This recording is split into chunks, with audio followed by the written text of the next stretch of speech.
All right, everybody. Hi, it's Stacey with Pluck Coaching, and this is my plant that's on my desk. Welcome.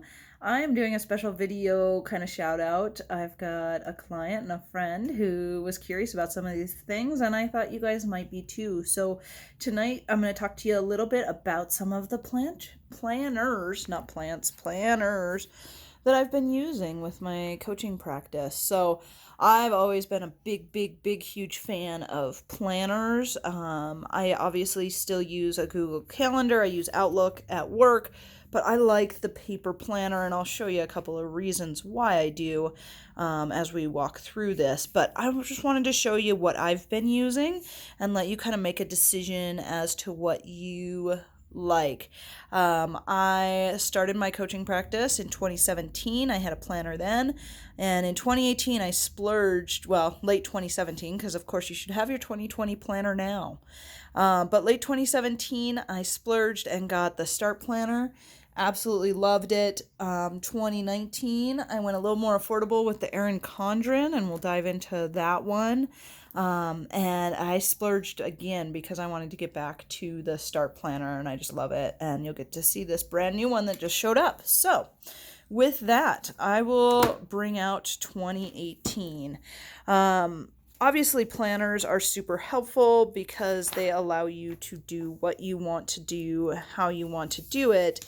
And so really what you want is a planner that works for you. There are so many of them out there, and you can do whatever you want with them. But what is really important for me is some of the extras. And so just making sure that you have kind of what you want. This one is super fun. It allows you to look at lifetime goals.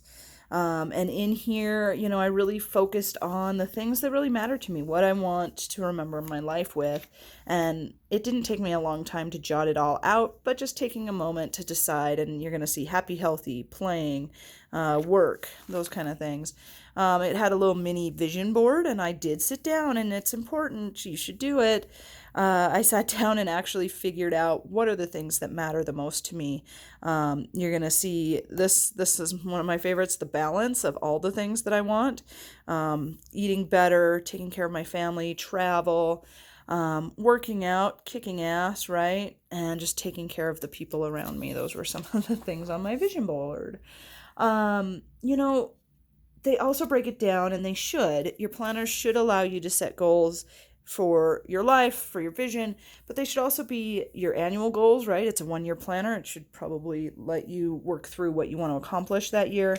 And it should also have some monthly planning tools and different options in there. This one has got a bunch of extras. It's got things like, all sorts of things. You can check it out. Different trackers, different things for you to kind of plan with, and I've used basically all of them.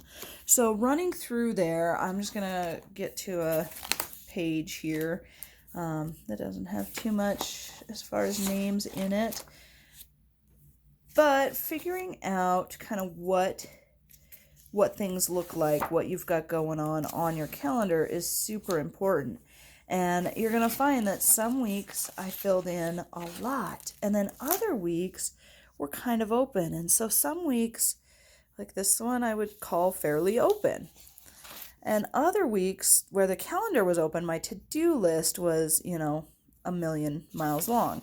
And it's just what you want is the flexibility that whatever and however you kind of run through your life, that you've got it figured out and it works for you.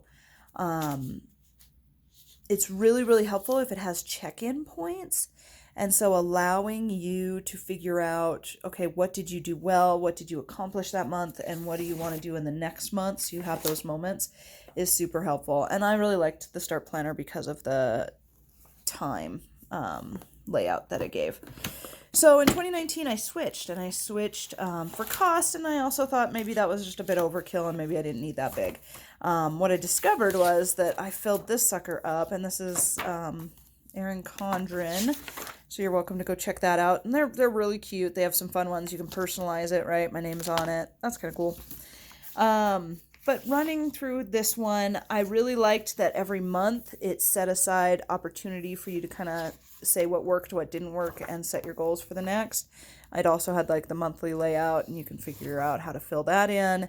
And then it gave me, a weekly layout, but it didn't give me the times, and that got a little tricky for me. And so there's a lot of crossing out. Of course, I check things off as I accomplish them. So that's what you see a whole lot of. Really, those are kind of the differences between these as far as what kind of extras they might have. This one has a fancy pouch in the back, and I put my girls in there, and just different things that you have access to that you can kind of look at. Stickers, which clearly I didn't use all that much. It had coloring pages. Again, I did not have time to use any of that. But the planner itself was pretty straightforward. Now, getting into 2020, I am super excited to have this one. So I pre-ordered it. It's super fun. They're a cool, fun, women-owned brand that make these planners, and it comes in a fancy box. I also got a gift because I pre-ordered, as you should. You should always have your planner, in about this time. You want it in about October.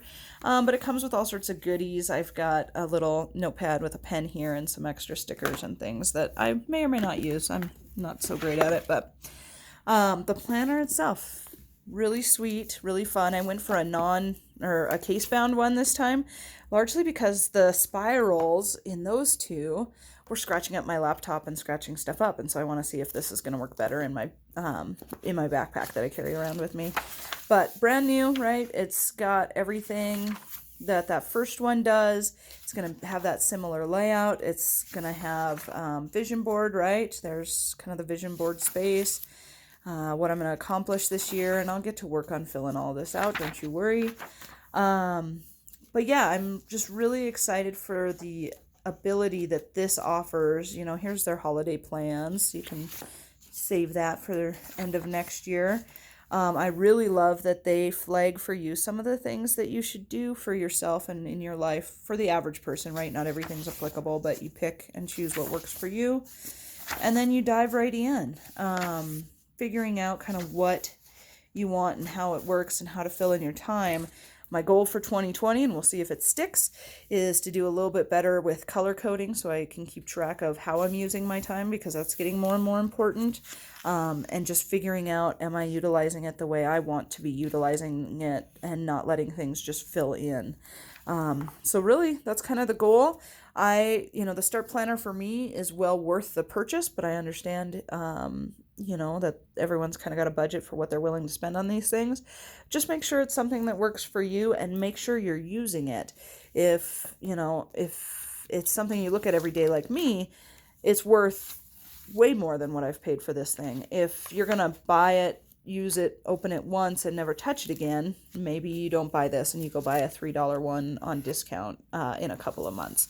But figuring out what works for you and then checking in and making sure that you're using it is kind of the best tip that I can give you. So those are my planners. Let me know if anyone has questions, and if you're in Helena, I'd be happy to let you touch them, feel them, see them. Thanks. Bye, guys.